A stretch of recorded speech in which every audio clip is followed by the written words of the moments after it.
quelle série les amis, quelle série. La première saison était incroyable, mais la deuxième c'est quelque chose, vraiment. Nous qui avons passé plusieurs semaines en compagnie de ces personnages, devons désormais leur dire au revoir. Seulement un au revoir, car on va les revoir. Les éléments les plus importants de ce final pour mieux comprendre ce qui se déroule tout au long d'épisodes, mais aussi l'après Loki saison 2, il est temps, comme le veut la tradition, d'enchaîner sur une vidéo d'après épisode. A noter, et je le précise d'ores et déjà, qu'il ne s'agira pas de la seule vidéo dédiée à ce final. Aujourd'hui, nous allons surtout traiter du plus important, creuser des idées ainsi que des théories, mais d'autres viendront dans les prochains jours, car la révélation de cet épisode final chamboule absolument tout ce qu'on savait, et il faut une vidéo explication. Sortez vos costumes de super-héros, installez-vous confortablement et explosez le pouce bleu avec le gant de l'infini. Je suis HeroesFR et aujourd'hui, on traite des révélations de l'épisode 6 de Loki saison 2, le dernier épisode de la série. Bon visionnage.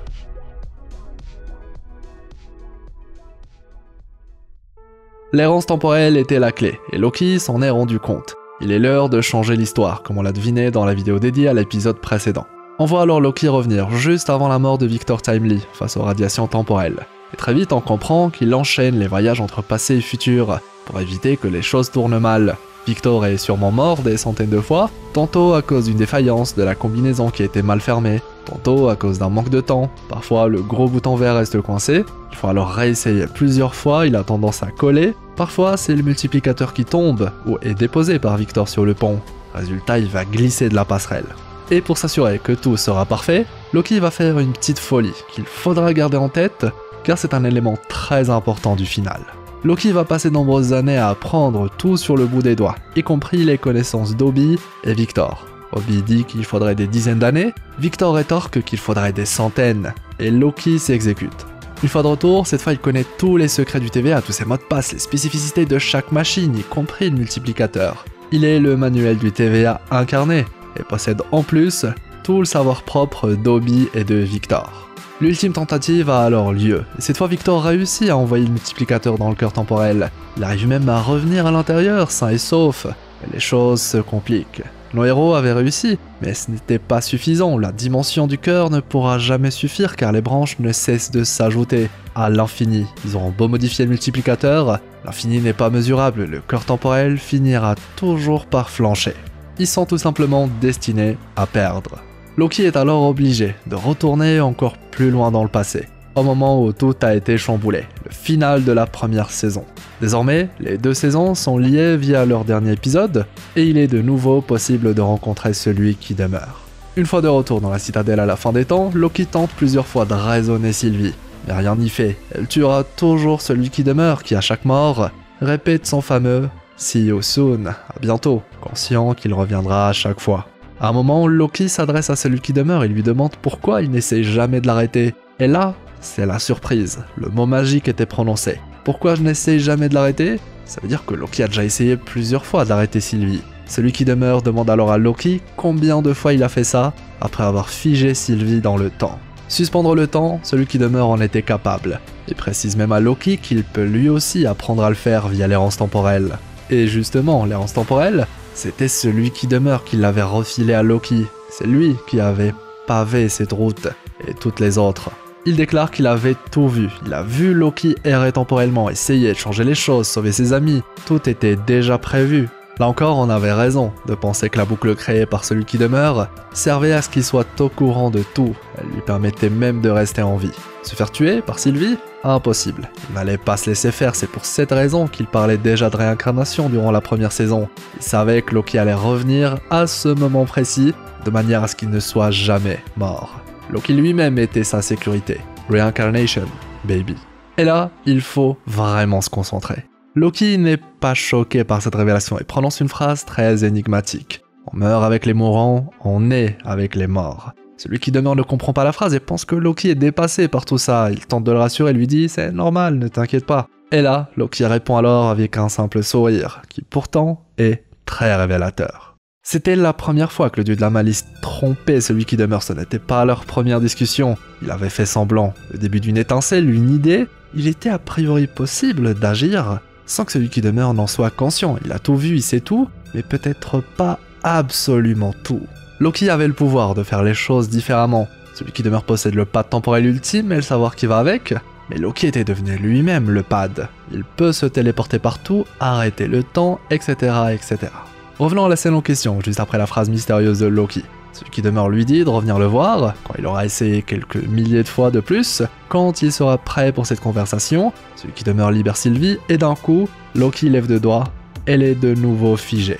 L'errance temporelle, Loki ne l'avait pas juste maîtrisée, il connaissait désormais sur le bout des doigts ce pouvoir. Le pouvoir d'arrêter le temps, il l'a déjà acquis depuis des milliers d'années, il avait déjà eu ces discussions avec celui qui demeure, sans que ce dernier ne s'en rende compte. Le dieu de la malice était de retour. Là, celui qui demeure est bluffé. Quelques gestes trahissent ses sentiments, il est à la fois surpris, il remet même sa cape à l'endroit, les choses se corsent, la discussion devient sérieuse. Je cite « Bien joué », comme s'il était fier de Loki. Loki tire une chaise, celui qui demeure refait disparaître Sylvie, il est l'heure des révélations, du face-à-face. Ah bon? Victor disait qu'il y avait un problème de dimension avec le multiplicateur et le cœur? C'est faux, il a tort, il n'y a aucun problème de dimension, déclare celui qui demeure. On apprend alors que le cœur temporel protège le système, c'est la sécurité de celui qui demeure. Quand le cœur est surchargé de branches, il supprime celles qui ne devraient pas se trouver là. Absolument tout, sauf The Sacred Timeline, le flux temporel sacré. Une sécurité infaillible pour sauver le flux temporel sacré, mais aussi se sauver lui-même, car Loki devra à jamais revenir le voir pour tenter de comprendre ce qui se déroule. Quant au TVA, c'est juste un dommage collatéral. Qu'il soit détruit n'est pas problématique, c'est très facile à reconstruire. Celui qui demeure ajoute que ces variants sont déjà libres, c'en est de partout dans le multivers, il y en a tellement qu'il est impossible de les trouver. Et ça aussi, on va y revenir. Dans tous les cas, la réponse à cette équation reste la même. Loki peut tout essayer, rien ne changera, puisque le corps temporel ne peut pas être réparé, pour la simple et bonne raison qu'il n'est pas défectueux, il fonctionne exactement comme il devrait l'être, il s'agit seulement d'un système de sécurité. Celui qui demeure n'abandonne pas son poste, il ne l'a jamais fait, le tuer n'était qu'une étape de plus, menant à sa résurrection, car il sait que Loki fera tout son possible pour revenir à cet endroit. En somme, c'est comme s'il ne pouvait pas mourir. Loki aura beau essayer d'avoir tout ce qu'il faut dans les temps, il perdra toujours. Il commence à en être conscient.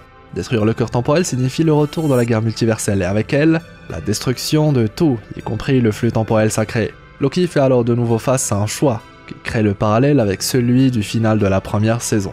Sauver celui qui demeure pour sauver tout le monde signifie tuer Sylvie. Laisser Sylvie tuer celui qui demeure signifie le retour à la case départ. Soudain, Loki comprend enfin comment et quand il peut apporter un véritable changement.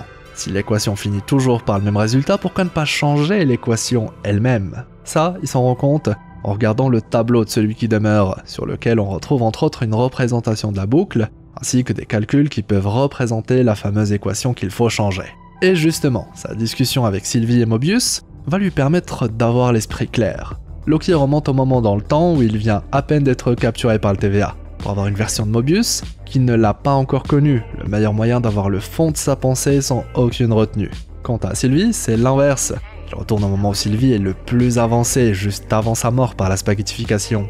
Ainsi là, il va capturer les deux moments les plus importants des deux personnes qui comptent le plus pour lui, le moment de son arrivée dans le TVA et le moment où le TVA n'existe plus, quelques secondes avant la disparition de Sylvie. Ces deux moments ensemble vont lui permettre de comprendre sa place dans l'histoire, ainsi que les sacrifices qu'il faut faire pour préserver cette même histoire.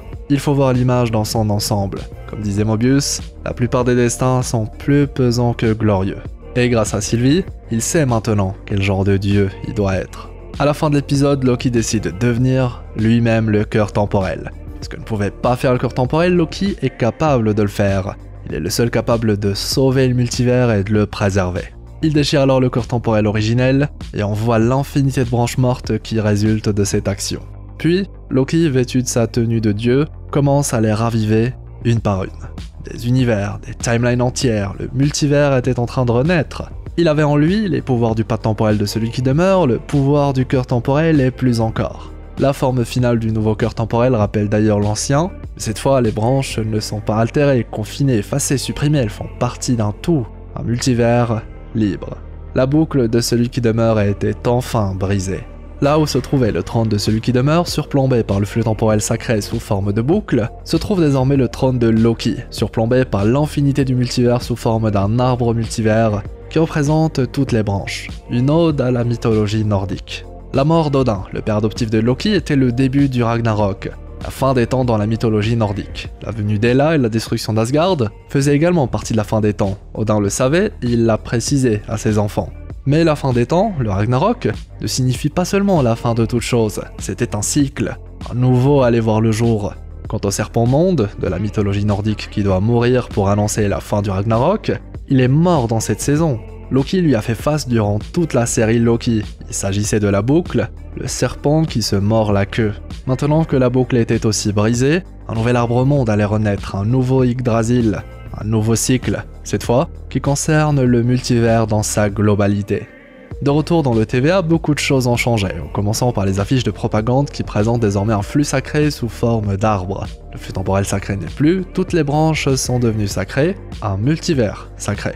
L'arbre multivers est même visible sur l'écran de la grande salle de contrôle, signifiant que les méthodes du TVA ont elles aussi changé. On a même un deuxième manuel du TVA.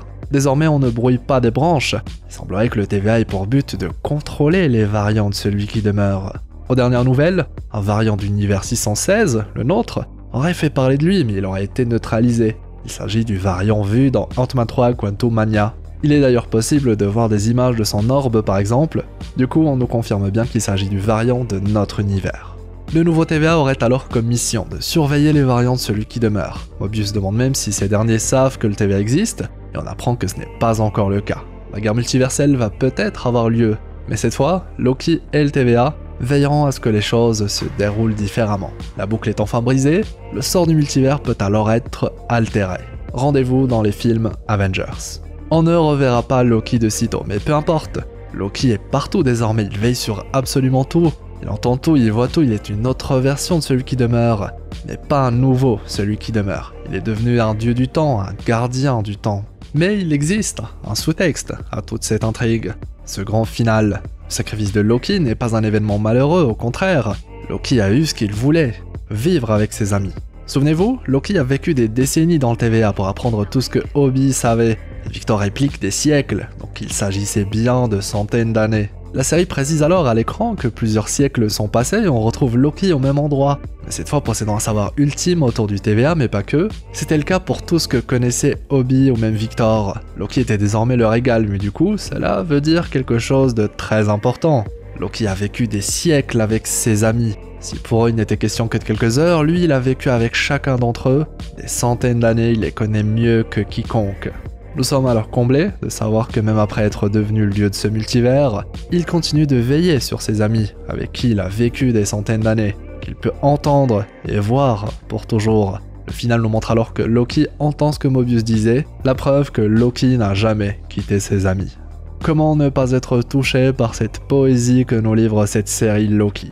Quelle masterclass. Clairement la série Marvel la plus incroyable. Ah oui, et ne pensez pas que Loki n'en reviendra pas. Sa mission n'est pas éternelle, mais liée au film Avengers. Et ça on va en reparler dans les prochains jours, car ce final tease énormément de choses autour du futur, que ce soit pour Loki lui-même, ou le TVA qui a désormais une place très importante dans l'UMCU. Et oui, moi aussi je tease des choses pour les prochaines vidéos sur la chaîne. Le but de cette vidéo était surtout d'expliquer la fin et de s'attarder sur les éléments importants à comprendre sur le final. J'en ai même profité pour vous livrer ma vision des choses concernant l'arbre multivers et la place de Loki dans ce final. Une analyse qui j'espère vous plaira. Et n'hésitez pas si vous avez des questions.